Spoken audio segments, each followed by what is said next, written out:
Welcome to the Pool Nation podcast, where it's all pool talk. And we ain't talking about netting and jetting or splashing and dashing. We're talking about becoming a nation of pool pros. We talk about the latest products, trends, and training in the pool industry. Now let's welcome your host, with over a decade of industry insider experience and still the reigning champion of Marco Polo, Edgar De Jesus, and his co-host, John JJ Flawless, the fastest netter in the West, and Zach the Pool Boy Nicholas.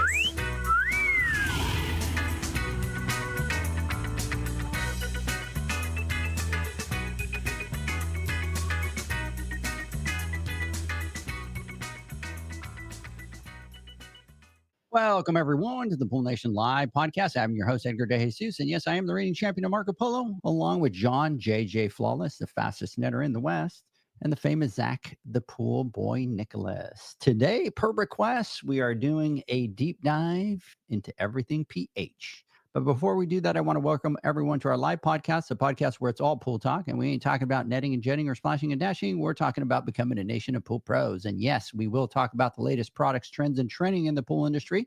But before we get started today, I want to thank our visionary partners for this podcast, the SPPA, Blu-ray XL, Aquastar Pool Products, Natural Chemistry, Raypack, Heritage Pool Supply, Hayward Pool Products, Poolside Tech, Pool Brain, and U.S. Motors. We want to thank them for their continued support. Mr. Zacharias, good morning. Good morning. I'm sitting here looking at this camera that I've gotten my picture quality better on, and I'm like, man, I need to get a haircut. I need to trim my beard. I need to go out in the sun a little bit. It was nice hiding behind the pixelation and the shadowing. I wasn't aware of all these things that I have going on. Yeah, I know. And even Michael was making fun of us. Michael from Aquastar, he was like, what are you guys using? Webcams from 2000? So yeah, thanks, Michael. This is your fault. We did have to step up our game, Michael. It was all you, brother. Mr. Flawless, good morning. How you doing? I'm doing well, and I'm doing a lot better today looking at my two buds here that actually have joined the 21st century when it comes down to technology. Edgar, your picture is even better than mine now, and you got me a little envious here, so I'm going to have to up my game. Your game? I'm going to have to up my game a little bit. You look surreal. It literally looks perfect. Cinematic. Zach, you definitely look better. You still got a little bit of work to do. Yep. But we're making forward progress here. So I'm very excited for you, my friend. And it reminds me when you talk about the pixelation, you remember the movies, right? When we were kids and VHS, or maybe not you. Were you in VHS times? Oh, yeah. Is that like the rewinder thing you put it in? Rewinder thing. Exactly. You barely were there. But back in the day, man, when we used to watch movies, the quality, right, compared to now is, and if you ever watch a movie that has like the grainy looking, like we used to see in the 80s or whatever, it's like the most frustrating thing in the world to watch. And it's crazy that we ever saw TV that way before in the past. But anywho, I'm glad you're getting your camera situation figured out there. Next week, I'm looking forward to even a crisper, better looking picture. Yeah, we need to. You know what I think it might be though with him? I think it's truly he just doesn't want to dish out the cash for higher upload speeds. The Wi-Fi that probably still has like Dish Network internet or DirecTV or with Dish. Yeah, he hasn't moved over to the internet version of it, right? Yeah. He's still on that old version, but you're gonna have to upgrade that package, buddy, on your Wi-Fi and your internet. Yeah, that's what I think it is. I think it's your upload. Your upload is just too low. 56K or whatever is. Yeah. That cheap. He's still on the $29.99 package. He'll go buy $100,000 truck, but he won't spend an extra $30 for good internet at home. Yeah, that's not what happened. Yeah, but no, look, hey, I'm excited. Look, we've been on a roll these last few weeks with some chemistry questions, and we've been getting a lot of interaction from everybody and people wanting more and more podcasts or Instagram lives or us to do more videos on answering some of these chemistry questions because it's so easy to forget.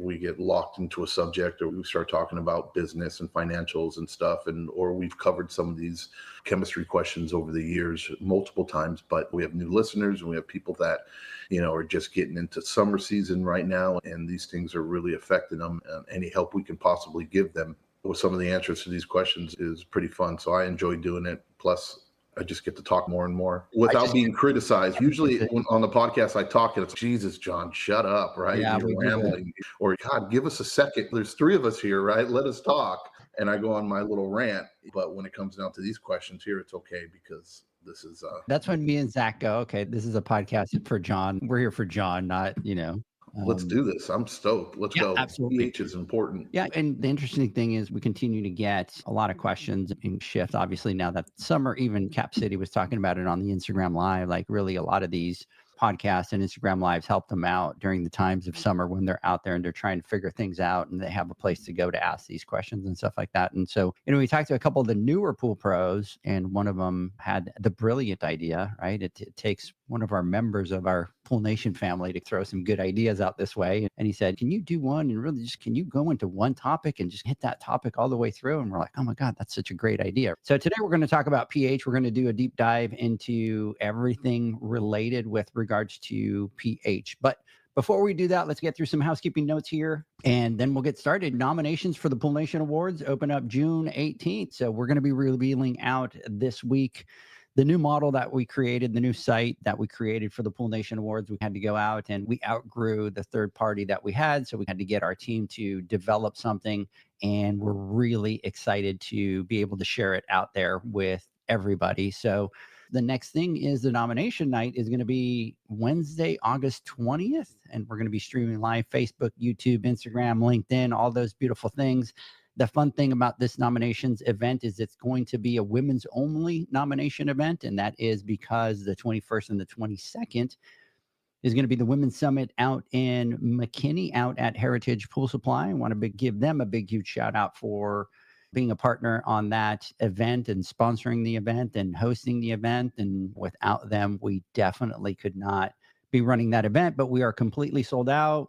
Really excited about it. We've been spending a lot of time. Last week, we went out to Heritage and met with Amber, which, by the way, they're just absolutely amazing. And they grab this thing and they run with it. Big, huge shout out to Heritage, everybody out there, all the women that are coming out. We are really excited to be able to do this. We've got a lot of amazing leadership training that's coming for this event and a huge networking event that we're going to be doing on that Thursday night. So stay tuned for that. The next thing after that is we go to the $10,000 Pool Pro Challenge, October 22nd at the PSP Expo. We roll right into the Pool Nation Awards, October 23rd.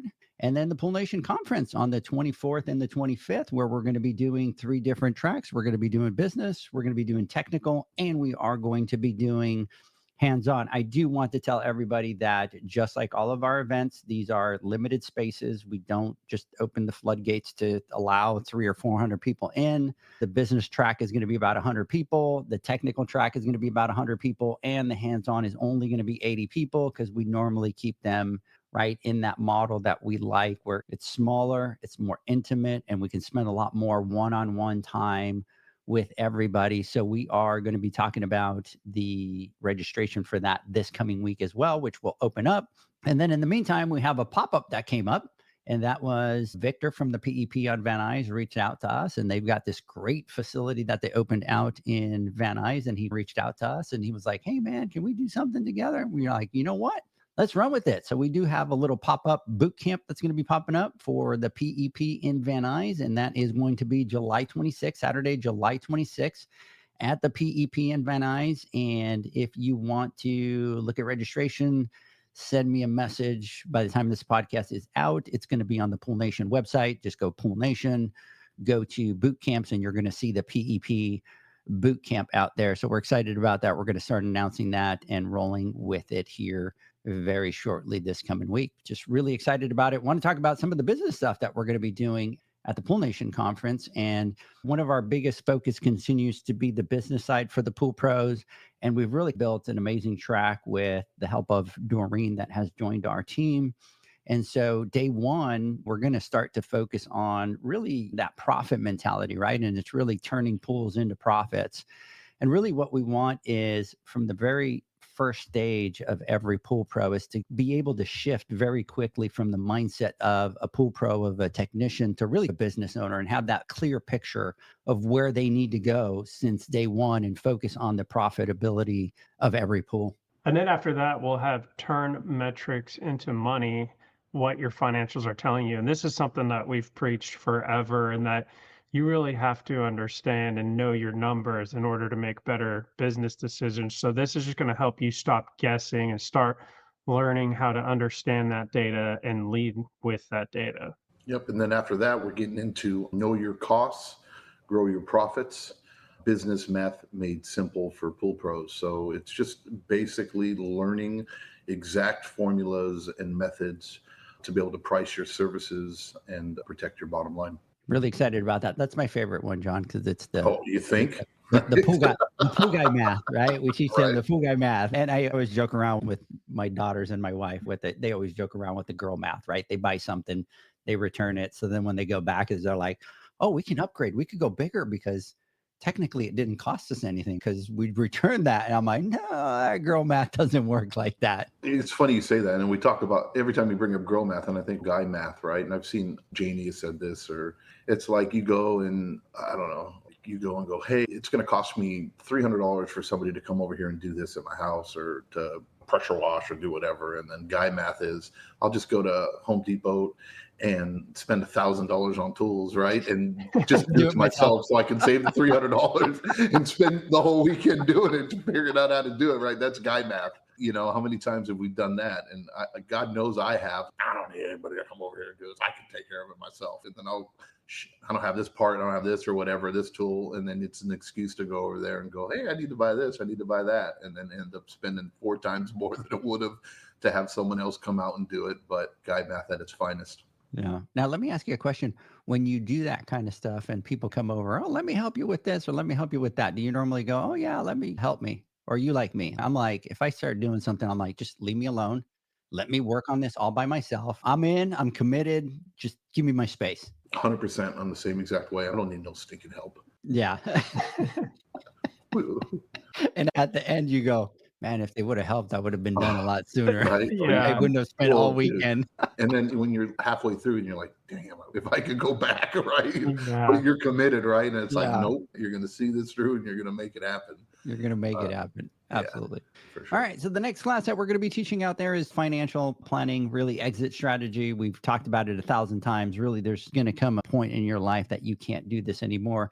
And have you position yourself and your business in order to be able to have a successful exit strategy, right? Or have you set yourself up financially? And then are you making sure that your business is set up so that when you go to sell that business, you can get 3 or 4 times X factors more off of it because you have set up things properly for your business. And then we have profit is not cash, mastering cash flow to stay in control all year.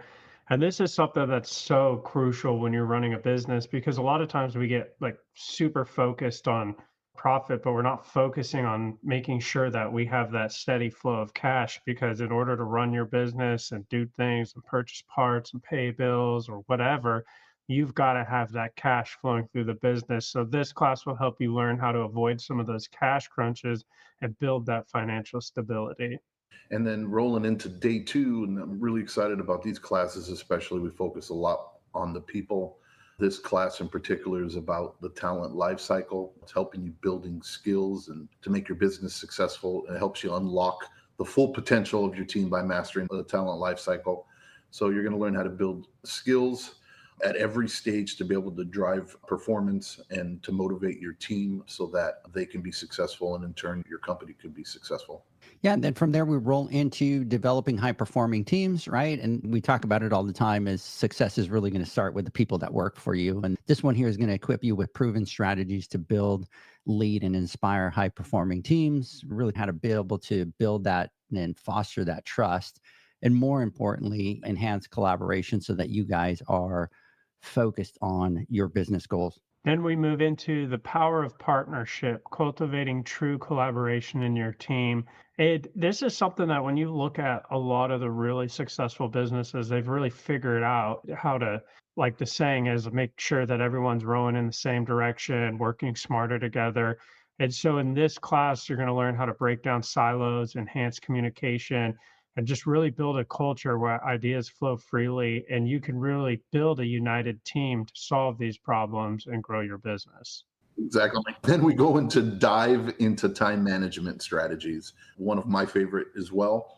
It's going to help you take control of your day and maximize productivity. It'll introduce practical time management techniques to help you prioritize tasks, minimize distractions, and make every minute count. Basically, it's going to be a rude awakening to hopefully most of us that are in that class, because the reality is if we go back and look at our week or go back and look at our month or our even yesterday, and we go through the time of day we spent working and how much we got done, not necessarily a fact that we are not trying hard enough. It just seems that sometimes if we're not managing our time correctly, we're not getting as much as we can get done in a short period of time. And being able to master that is going to make you, one, more profitable, more successful in your business. And more importantly, it's going to give you more time to do things that you want to do, spend time with your family and all the fun things at home, time management strategies. It's crucial in today's world because think about all the distractions that we have all day long. I mean, I'm guilty of this. I fall into TV shows or social media or this or that. So time management is managing that's a whole different beast in today's world. Yeah. And the last thing that we're going to be doing is driving results through accountability. What a way to end the trainings. And really, you can do as much training as you want. You can do all these things. But if there's no accountability at the end of the day, everything's going to be in vain, right? And it's not just accountability for you, but it's accountability for your team, all the way from if you have supervisors, managers, all the way down to the service techs, right? It's really trying to be able to foster a results-driven culture. And that's what's going to be important for your business in order to be able to achieve all these other things that you are learning out there. So we're excited about it. Stay tuned. You can go to Pool Nation. You can see the conference right there. The registration for that is going to be opening up pretty soon. But remember, spaces are limited, just like all of our other events. For those of you that are part of the Pool Nation Business Matrix, you are going to have 2 days of training that are only for you and nobody else can attend. You have to be part of the Pool Nation Business Matrix. And these classes are going to be a lot more in depth. We're going to talk about those next week, what it is that you're going to be doing.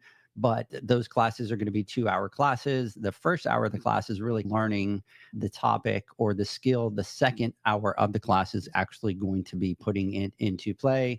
And I do have one that I can tease and let you guys know that you're going to do, but we're going to start working on those business plans for 2026. There's a big exercise that we're going to be doing in one of those classes and kind of start giving your business that direction and that plan. So we're excited about that. Stay tuned for that. For those of you that are part of the Matrix, we'll be reaching out to you guys. That's included in your Matrix program, so you don't have to register for that. And you do get included a pass to the PXP Expo as part of the Pool Nation family. So anyways, gentlemen, excited about all the things that we have coming up and that we have going on. Some things that we can't share that we're really excited about that we talked about for over an hour before we started the podcast. We were supposed to start at 11 and we started at 12 because we went down that rabbit hole. But there's a couple things that we're working on that we're going to announce here pretty soon in a couple months. So stay tuned. We'll spill the tea as we get closer. Okay, so we're doing today a deep dive into pH. All of the questions that we have for John are pH related. Now, John, we kind of been going back and forth on this and we just have to figure it out. So obviously, I think we have 15 questions. There's no way we're going to get through all 15 questions. Look, I've been psyching myself up, man. But I don't think that we should do on this one where it's 3 minutes per question. Okay. Zach, tell me what you think. Yeah, tell me what the time limit is on these because it's going to be confusing him. I'm like, okay, rapid fire answers. I'm trying to go really dig, depending on what question you guys ask me. But I know we're talking about pH, and pH I can probably preach on for.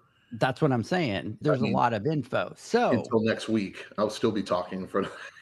We're talking about pH. It depends on how detailed we want to get. But so here's what we'll do. We'll start to go through. Zach and I will start to track time. Okay. And I think maybe at about 5 minutes per question. Maybe if it's really interesting, we keep going. Okay. And then we'll just give you a hand signal. Maybe we'll just show you the watch, and that means just wrap that question up. Okay. So I'll do that. And then I think that sometimes though, but if now based on the questions that are going to be asked with pH, when you start getting into it, I might carry on and answer other questions while I'm answering one question, or maybe take a bite size out of another question. So there might be a little bit of repeating. And that's okay. That's okay. Here's the thing is we want to go through the questions in order. So if you do answer some of it, we'll come back to it because you'll be able to go a little bit more kind of in depth. But that way, somebody that's listening to the podcast is really getting in depth in every one of the questions. And if I go too long, just cut my mic off, and then I'll just be. We'll just Go to give you break. we'll just give you the bat signal. You ready? I think so. I'm going to take number 1, and I'm going to start very simple. What is pH, and why does it matter in pool water? Okay. pH, if we're going to get into the definition of it, and the easiest way to understand it is it's the power of hydrogen. And it tells you how acidic water is and how basic or alkaline that water is. And the scale ranges from 0 being the most acidic all the way up to 14. Now, of course, those numbers are a little foreign when we think of pool water. The ideal range, or the range that we typically deal with in pools, is between 7.2 to 7.8. And what it determines is, in pool guy and pool gal language, is how aggressive your water is or how scale forming it is. We rarely find ourselves in a position to where our pool water is south of 7 or higher than 8.2 or 8.4. Why does it matter in the pool? pH is arguably one of, or actually probably the second most important thing we manage when it comes down to water management. And the reason being is for twofold. One, aesthetics.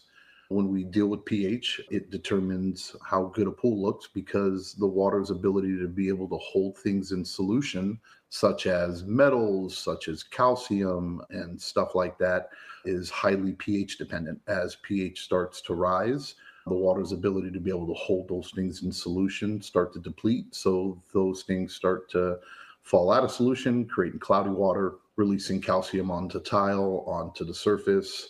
When pH gets too low, what happens is the water becomes very aggressive. And when your water is aggressive, it can be an eye irritant. Also, high pH could be an eye irritant.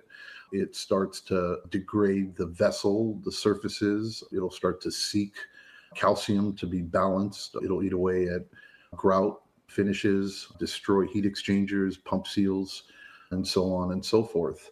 So pH is very important when it comes down to those types of things. But more importantly, and the most important part of pH is, depending on where your pH is at, is how effective the disinfectant is in your pool. So chlorine is highly in relation to the level of pH that you have. For instance, the lower the pH in the water, the more killing form, or HOCl, is active in the water, which is disinfecting, killing algae, destroying bacteria and viruses, and so forth. As pH starts to rise, there's less and less of the active killing form of chlorine in the pool, thus making your chlorine less effective. So pH plays a huge role in our everyday lives in the swimming pool. We like to have a range, or common practice in the industry is to say that the range, or the acceptable range, is between 7.2 and 7.8. We like to preach and talk about target chemistry, which is 7.5. Ideal pH ranges is between 7.4 and 7.6. And the reason why we like to keep at those metrics is because, one, because of the chlorine effectiveness, and two, bather comfort. The pH in our body is roughly around 7.4-ish, 7.5, same with our eyes. So when you're swimming, if the pH is off, you tend to get a little bit more eye irritant, or not as comfortable or as enjoyable of a bather experience. That's pH in a nutshell. So let me ask you, what are the most common causes of high pH? So in order to understand why pH rises, you can either chemically alter or chemically force it to change or to rise. You can physically do it, or you can just let nature take its course. Water always seeks to balance itself. And at all times, that body of water, which is outside, is looking to equalize with the atmosphere above it. And no matter what you do or what you try, water will always try to equalize itself off gas CO2, which in turn raises pH to equalize with the atmosphere, and will slowly but surely continue to rise throughout the week. There are other factors that we have at a swimming pool that causes it to raise much more significantly, and I'll give you a couple examples. The most common one is any type of turbulence or disturbance or aeration in the water. So many of the pools built today, and many of the pools already built, have raised spas, for instance, and they have spillways. These newer pools, as they become more elaborate and beautiful, they have a lot more water features, lamineers, bubblers, shear descents, right? There's so many different things that we add to our swimming pool that create aeration, which will cause pH to rise drastically and significantly. Other things that cause pH to rise are the types of chemicals we use. Some of the chemicals that we add are higher in pH. So in turn, anything you put in there that's higher pH is going to increase the pH either temporarily or permanently. Many pools are salt pools. Salt pools create, or their chlorine generators create their own chlorine. And in that process, there's a lot of turbulence in that cell, which is aeration and increases pH. There's a byproduct, sodium hydroxide, which is lye, and that lye is very high in pH. It's like a pH of 14. So not only are you creating chlorine gas, which is being introduced into the pool, but you're also creating that sodium hydroxide, which is very high in pH, which is also increasing the pH along with turbulence. There's a lot of things that are causing the pH to go up and not many things that cause it to go down. John, what are the most common causes of low pH in pools? It's not as common to have pools that you have very low pH in week after week, simply because of what I talked about. Naturally, water wants to raise itself, right? The pH wants to naturally rise. But pools that tend to have lower pH, a couple reasons. Sometimes pools like fiberglass pools or vinyl pools that don't have concrete, pools that are primarily, you use a disinfectant like trichlor, which is very low in pH. So trichlor tabs, if a pool is solely use trichlor to chlorinate, when you're adding 4, 5, 6, 7, 8 tabs or whatever it may be per week, and that pH is 2 to 3 per tab, not only are you adding chlorine to the pool, but you're also adding acid, right? And that acidity is lowering the pH. Pools that tend to have lower pH are pools that are fed with usually trichlor. Another reason why pools have lower pH could be a couple reasons why, but if you have alkalinity, which is on the lower side, so there's not enough buffering agent in the water. We've seen some pools where alkalinity is well below the ideal ranges, and when you don't have something there to buffer pH, and that's what alkalinity's main purpose is, then it can't protect pH from lowering. Pools that are trichlor fed will tend to have a lower pH, especially with lower alkalinity. Yeah, John, my next question, and I know that you talked about this a little bit, but I think this is probably one of the most important things when we talk about pH. But I want you to do a little bit of a deep dive into how does pH affect chlorine efficiency in the Pool Pros pools? Immensely. And this is one of the most, it's really hard to understand or to put it into perspective for a lot of pool pros, simply because it's not something you can truly see. But trust me, it's chemistry and it's law. Chlorine is heavily pH dependent. And I'll give you an example, and I touched a little bit about it with the earlier question, is that the ideal range for pH is between 7.4 and 7.6. The target range is 7.5, and there's a reason why. These aren't just numbers that are thrown up against the wall. At 7.5 pH, your chlorine is at about 50% HOCl, which is on the higher end, but within the recommended range for chlorine effectiveness. Once you go higher than that, and I'll give you an example, at about 8 pH, your effectiveness goes from, or 50% of HOCl goes down to 20%. So now 80% of your chlorine in the pool is not the strong killing type, and only 20% of it is. Let's say if you go down to 6, which none of the pools should be, you're on the opposite end and you're at about 80% of the killing form and 20% of the non-killing form of chlorine. So our number one duty and priority as a pool professional in the backyard is the health and safety of the bathers that are using that pool. And the most important thing for us is to make sure that water is clean, clear, and disinfected. And even though you might have chlorine in the pool, if that chlorine is not effective or as effective as it should be, then it is not keeping the bathers safe, right? You're not able to kill algae quick enough. You're not able to kill viruses and et cetera as fast as you should be able to. So you subject your swimmers and the people that are using the pool to unnecessary risk. I want to ask, what are some of the signs a pool pro might see if the pH is out of range? I wish I can get to the point where I had photo vision and I can see it, but I can tell you this, some of the best looking water usually is the most aggressive water sometimes, right? You know what I mean? It can be very deceptive. There's not really many telltale signs when you look at the water to see if the pH is too low. You can look at other things like the surface, the grout. You can feel the plaster to see if there's etching. You can see those types of things. You can actually see it on like color plaster pools where it's etched and you can visually see effects of low pH. But to see whether or not at that moment pH is low, that's not something you can truly see. But on the flip side, high pH, there are some telltale signs of high pH, and one of them is cloudy water. And the reason why you get cloudy water with high pH is because when, like I talked about in the first question, was that the water's ability to be able to hold certain substances or certain things into solution is heavily dependent on pH. For instance, metals, calcium especially, think of it like a sponge, and water can only hold so much calcium, but as pH rises, its capacity is diminished. As pH is lower, its ability to hold more of it increases.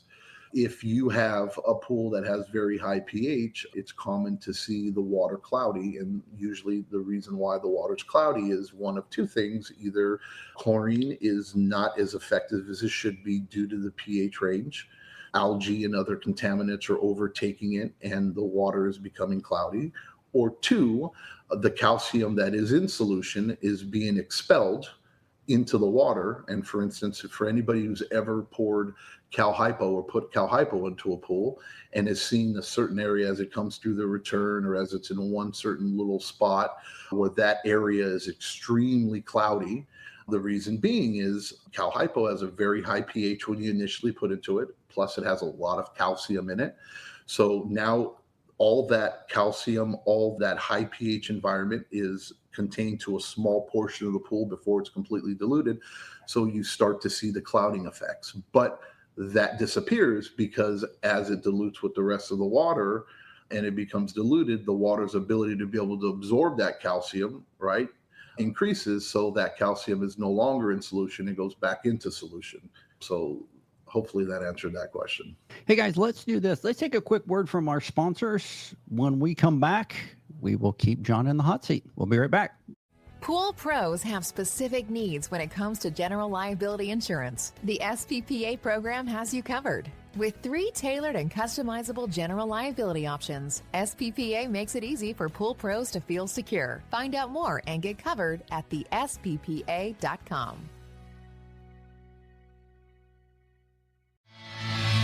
Now available, Pool Invoice. Pool Invoice is a pool billing software created specifically for the pool service and repair industry. It's developed for our industry and only our industry. Pool Invoice is built with recurring billing in mind. You can print, email, text invoices, or even send via WhatsApp. You can add reoccurring or yearly charges, accept credits, and set up autopay. You can even see when customers have seen the invoice. It even has a customer portal where they can log in and see, print, and pay invoices. It has all your customers' information on one page, so you don't need to search through hundreds of invoices looking for the one you need. Just go to the customer profile and it's all at your fingertips. Created specifically for the pool industry, Pool Invoice. Now available at poolinvoice.com.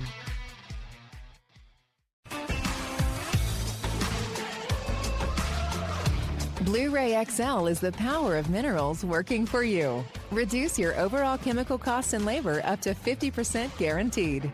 Whether you have 20 accounts or 20,000, Blu-ray XL's direct pricing and free shipping to the pool trade have you covered. Improving pool professionals' profit and work-life balance is what they do. Blu-ray XL, the real mineral purifier. Visit them at BluRayXL.com. Blu-ray all day.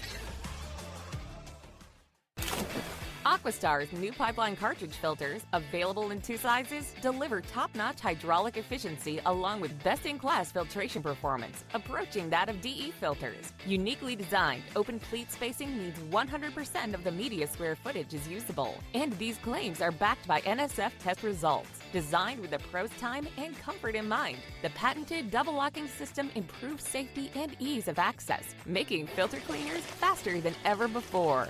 Available now. Ask your supplier for pipeline filters today. Natural Chemistry, a leader in specialty water care solutions for over 30 years, is proud to provide products that make pool service easier than ever before. Its unique enzyme formulations in Pro Series Pro Blend improve efficiency of your pool program while reducing frequency of filter cleaning and scum lines. Natural Chemistry is also well known for its wide variety of phosphate removal solutions that include a non-clouding formula in Phos-Free and extremely high-range removal with Pro Series Phos Remove or Phos-Free Max. Save time, save money, save work with Pro Series products. Stop sacrificing durability or efficiency with the help of Raypak's new Avia HD models that utilize NITEC, their exclusive industry-first technology. NITEC heat exchanger technology is Raypak's latest solution to superior strength and maximum efficiency when it comes to residential pool heating. With 900% more nickel compared to copper nickel in critical surfaces, NITEC creates an ideal surface to protect against scale formation and erosion without compromising on Avia's 84% thermal efficiency. Learn more at raypak.com/NITEC. The next evolution in lighting is here. Universal Color Logic 2.0 from Hayward. The latest in pool and spa lighting was designed with you in mind, making installation a breeze. Upgrades include a detachable cord and first-of-a-kind adjustable lower catch to overcome variations in plaster thickness. As always, Universal Color Logic lights retrofit into virtually any in-ground pool or spa while delivering industry-leading, vibrant color. Visit Hayward.com to discover more. Welcome back, everybody, to the Pool Nation Live podcast. We continue our conversation with Mr. JJ Flawless and Mr. Zacharias. We're doing a deep dive into pH and everything related to pH. John, I'm going to continue. We're just going to continue to just fire shots, fire away. Ready? And I think this is a big one that we need to talk about, right? But here's my question. So what is the relationship between pH and total alkalinity, right? And then more importantly, how do they influence each other? Great question. I think they've gone past the relationship point and they're married. When it comes down to alkalinity and pH, they go hand in hand, right? It's very hard to affect one without the other, but there are ways, right? We might go into that a little bit later, but alkalinity in a nutshell is the water's ability to resist pH change down. Think of it like soldiers that are protecting pH and surrounding it. And as an acidic liquid or anything that is introduced into the pool, instead of affecting the pH, the alkalinity goes and sacrifices itself to protect the pH to stay stable, right, to where it's at. As alkalinity starts to lower, the water's ability to resist pH change also starts to diminish. And it takes less and less of a substance to be able to bring pH down as alkalinity lowers. And then vice versa. As alkalinity increases, you need more and more of an acid in order to adjust or to change pH from going down. And I think alkalinity is another one of the things that is a little not quite understood. It plays an immense role in proper water chemistry and LSI especially. And the most common issue that we tend to see is that folks allow their alkalinity to get a little bit out of range and focus primarily on pH instead of understanding where the alkalinity is and what is required in order to be able to dose or to correct pH in the pool. Address alkalinity and then pH will follow. Now, you touched on this a little bit, but I want to ask specifically, what chemicals are used to raise or lower pH and how do they work? Okay. So to raise pH, there are a couple products. Soda ash is the first thing that comes to mind that most people would use to raise pH. It is extremely high in pH and also is extremely high in alkalinity. Like when we talked about, those things go hand in hand. You can use sodium bicarbonate or baking soda to raise pH, but it is neutral and the effect on pH is very minimal. So if you had an extremely low pH in the pool, you can use that to raise it up a little bit, but its impact on pH is very minimal. The most effective way to raise pH is to aerate your water without any chemicals. Like we talked about before, is water always wants to naturally rise in pH, and we can help it along by turning on water features, jets, create any type of turbulence in the water, and you can see pH will rise very fast within a couple hours without having to introduce any chemicals in it. When it comes down to lowering pH, pretty much anything that is acidic will lower pH. So we talked about trichlor tablets, or your method of chlorination has a very low pH. So if you're using granular trichlor, that is going to lower your pH. If you're using tablets or trichlor tabs, that'll lower your pH. Even if you use dichlor is more pH neutral. I think it's like around 6-ish, 6.5, but it's a little bit lower than where pH usually tends to be in the pool. So if you add it, it will lower your pH, but not as drastically. But the two most common forms to lower pH is muriatic acid and sodium bisulfate, which is dry acid. So those two things are commonly used to lower pH in the pool. So now shifting gears a little bit, what would be, obviously we're talking about what are used to raise and lower pH, but what are the consequences of consistently low? And then maybe talk about consistently high pH in pools. Sure. Consistently low pH or aggressive water is, if you had a choice between two, you would choose to have a pool that has a little bit higher pH than too low of pH. And the reason why is when pH is too high, or the effects of high pH on a pool can be rectified chemically and over time by balanced water. The problem with too aggressive water, or if the pH is too low for too long in the pool, that damage is irreversible. And what happens is water is, even though it seems like it's a very friendly, inert liquid that doesn't really hurt anything, when it's aggressive or it needs something, it will stop at nothing to satisfy or to balance itself.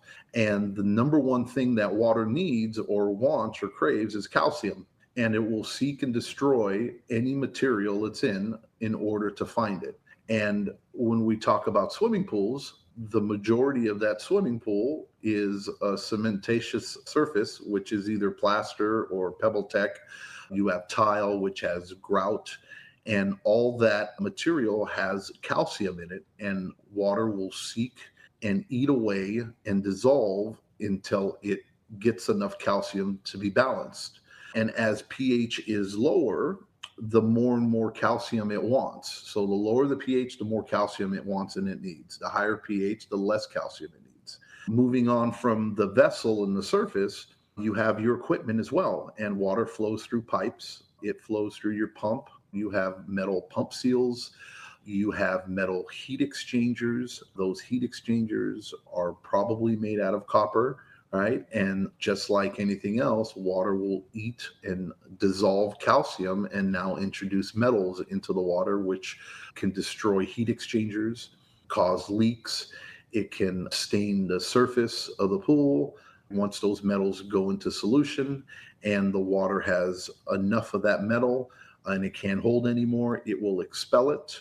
And that's how you get your bluish, your greenish walls, and so on and so forth. When the pH is too high consistently, you have different effects, like I talked about. One is aesthetically, you start to see differences in the water. Tends to be cloudy. You have a harder time keeping algae at bay. You might have black algae or yellow algae or persistent blooms of algae. You start to see excessive calcium along tile lines, on the plaster itself, where you'll see fallout and you will see calcium white spots on the surface. When it comes down to your filters, you could get even like calcium on your filters, where they actually will petrify and harden. You can destroy your heat exchanger in another way, or aggressive water will eat away at metals. Calcium, what it does is, think of your tubes or the heat exchanger as arteries, and think of calcium as plaque that you would get. And as if you have a consistently high pH in the pool, what tends to happen is, as calcium falls out of solution, what it does is it starts to coat the tubes of that heat exchanger, and it starts to shrink and they start to close up, which leads to less effective or less efficient heaters, overheating, need to replace equipment, etc. But again, with high calcium or with high pH, if you start to balance the water, as you start to lower the pH, lower the alkalinity, get within LSI, the excess calcium that was dispersed or that fell out of solution because of the scaling environment it was in before will now start to go back into solution, and you can start to slowly reverse the effects in the water. I want to ask, how do environmental factors like rain, the heat, or like a heavy swimmer load affect the pH in the pool? A lot of ways. So let's start with rain. So rain has a huge effect on a pool and its pH, but usually rain is more acidic than the water we have in our swimming pool. And this is just standard rain. I think standard rain is around like the 6-ish. So as rain falls into the pool, it's like adding a little bit of acid to it, right? You will lower your pH. And why it happens is you might have pure water that's coming down, but as it's falling down from the atmosphere, it's absorbing CO2. Okay. And as it absorbs more and more CO2 from the atmosphere, and once it hits your water, it's introducing that CO2 into your water. So as you add CO2 to the swimming pool, your pH starts to lower. And sometimes in some areas, you even have I'm sure you guys have heard of it, acid rain.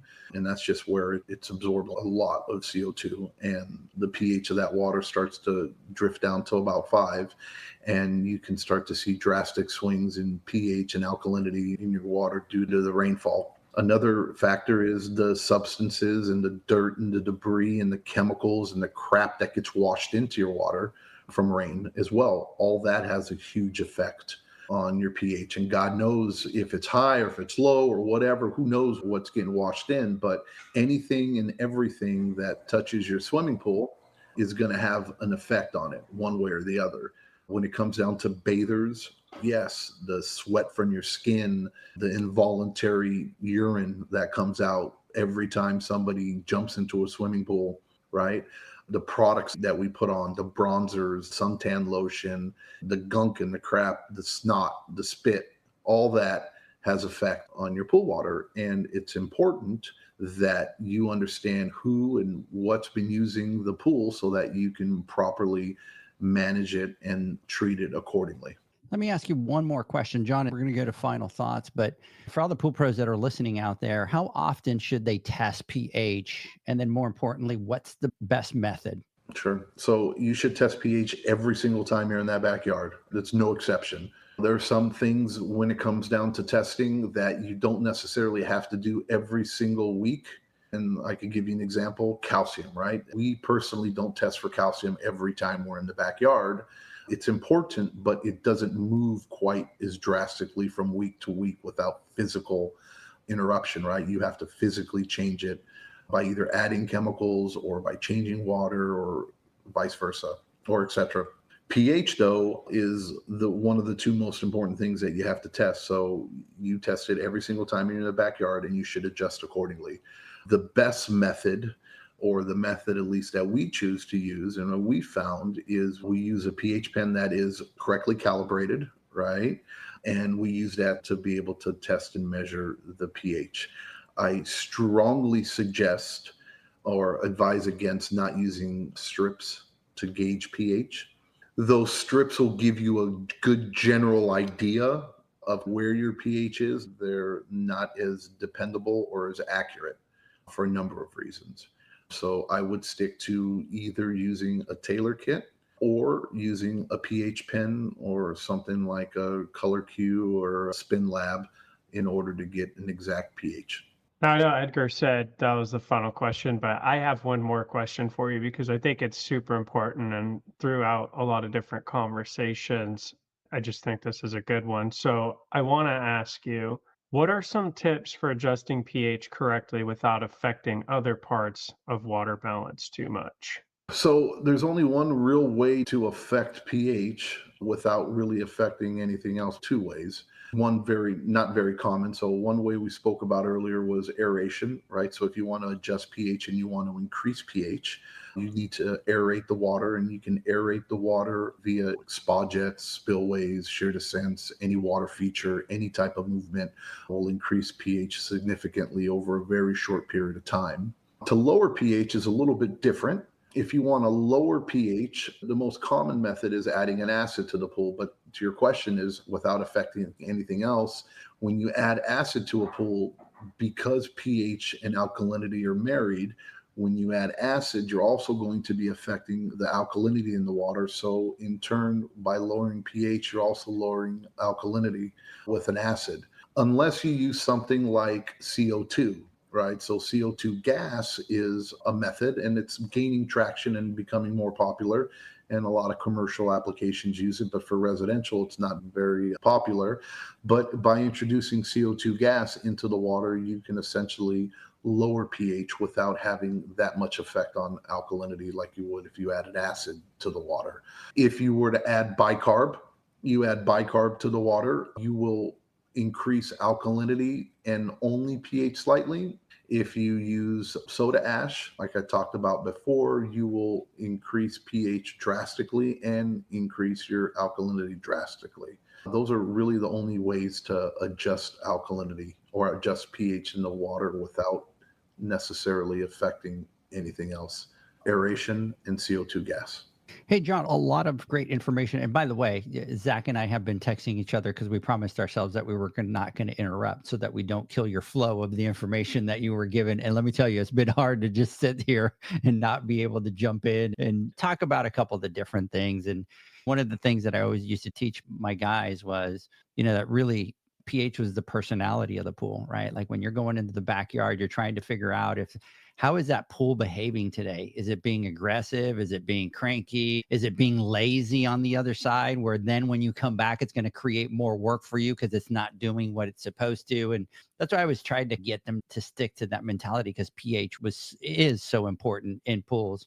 So anyways, there's a lot of things that I wanted to jump in and talk about, and we had to wait back. And then Zach sent me a message and I said, oh, last question. And he's like, I got one more. But great information. We want to do one more because we didn't get through all the questions. And then there's something new that we wanted to do, John, and that is that we want to call it like the myth busting segment, right? Where we talk about those myths that are out there about pH and stuff like that. So what we'll do on the next podcast is we'll finish answering these questions, and then we'll go into the myth busting. We'll have to come up with a little bit better name for it, but you need a sound effect for that. Want to kind of go into a lot of the different myths, Johns, with regards to pouring chlorine in a circle versus a line. What is that? All those things that kind of float out there. Column pour, yeah, for sure. Yeah. Yeah, that pool pros really, and other things like, oh, if the chlorine is great, forget about pH. It doesn't really matter, right? Like those type of myths that we can get into. And what we can do, Zach, is we can let him debunk them. Yeah, 100%. Anyways, let's take our final word from our sponsors. When we come back, I want to get your final thoughts. Pool pros have specific needs when it comes to general liability insurance. The SPPA program has you covered. With 3 tailored and customizable general liability options, SPPA makes it easy for pool pros to feel secure. Find out more and get covered at thesppa.com.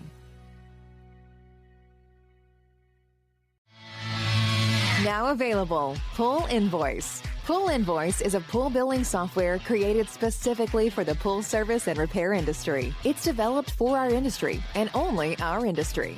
Pool Invoice is built with recurring billing in mind. You can print, email, text invoices, or even send via WhatsApp. You can add reoccurring or yearly charges, accept credits, and set up autopay. You can even see when customers have seen the invoice. It even has a customer portal where they can log in and see, print, and pay invoices. It has all your customers' information on one page, so you don't need to search through hundreds of invoices looking for the one you need. Just go to the customer profile and it's all at your fingertips. Created specifically for the pool industry, Pool Invoice. Now available at poolinvoice.com.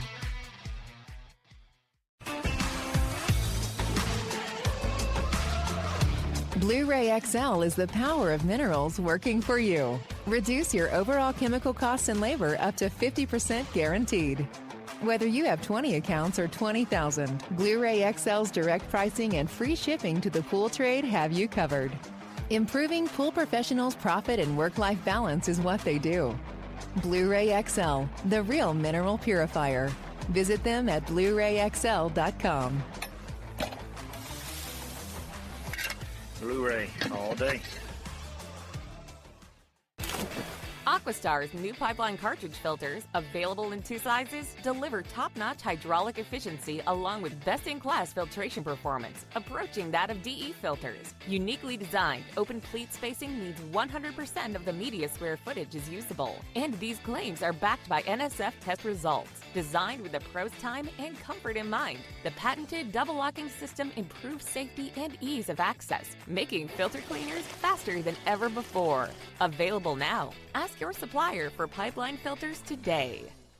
Natural Chemistry, a leader in specialty water care solutions for over 30 years, is proud to provide products that make pool service easier than ever before. Its unique enzyme formulations in Pro Series Pro Blend improve efficiency of your pool program while reducing frequency of filter cleaning and scum lines. Natural Chemistry is also well known for its wide variety of phosphate removal solutions that include a non-clouding formula in Phos-Free and extremely high-range removal with Pro Series Phos Remove or Phos Free Max. Save time, save money, save work with Pro Series products.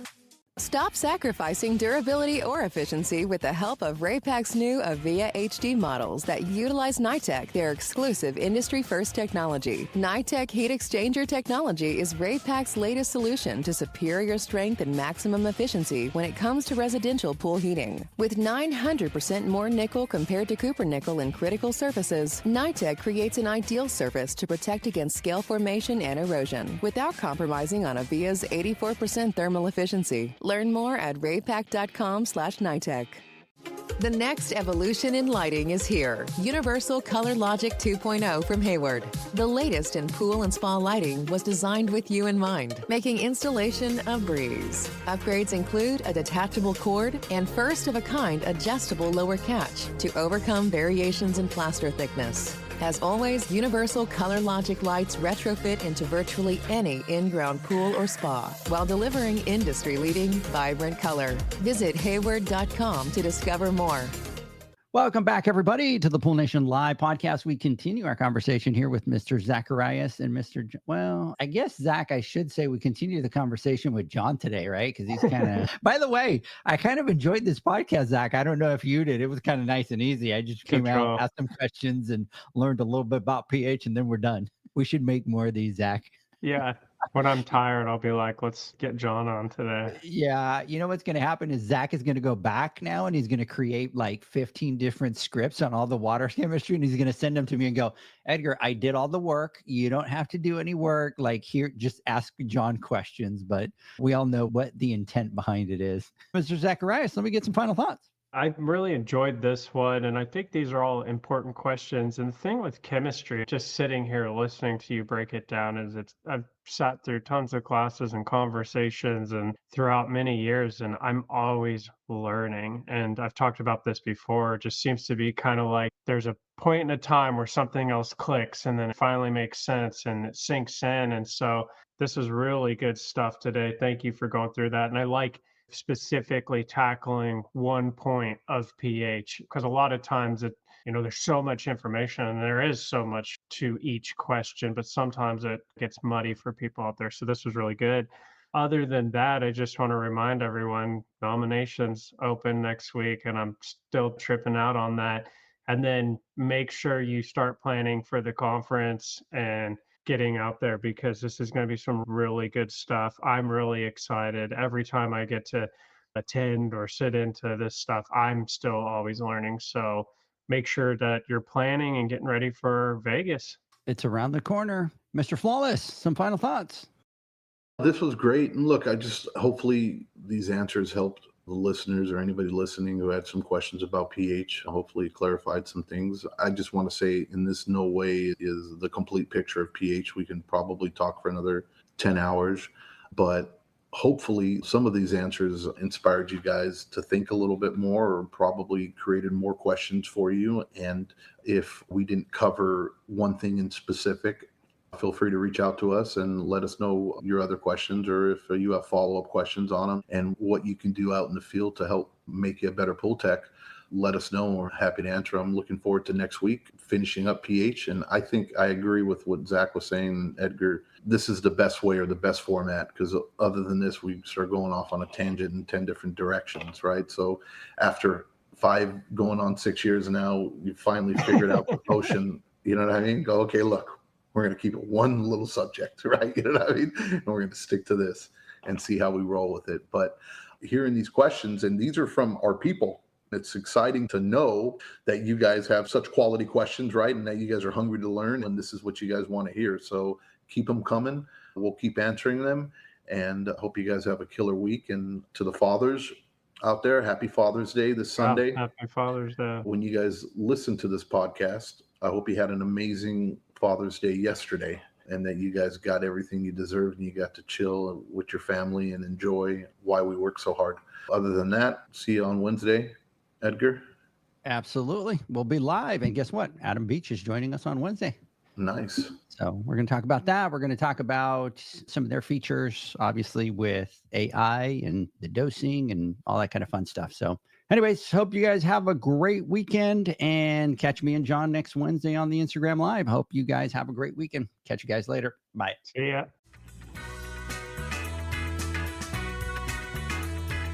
Thanks for listening to the Pool Nation podcast, a member of the Pool Nation family. You can listen to us live every Friday here at 9 a.m. Pacific, 11 a.m. Central, and 12 noon Eastern Standard Time. You can find us at Pool Nation or poolnationpodcast.com, on Facebook, or on Instagram at pool.nation. And to find more info about Pool Invoice, the billing software built specifically for the pool industry, go to poolinvoice.com. Before you go, this is what the pool industry has been waiting for. PoolmanUniversity.com. It's the first platform dedicated to learning the swimming pool service and repair industry. A pool service community where you can connect and find videos on business, service, water chemistry, and repairs. See you there at PoolmanUniversity.com.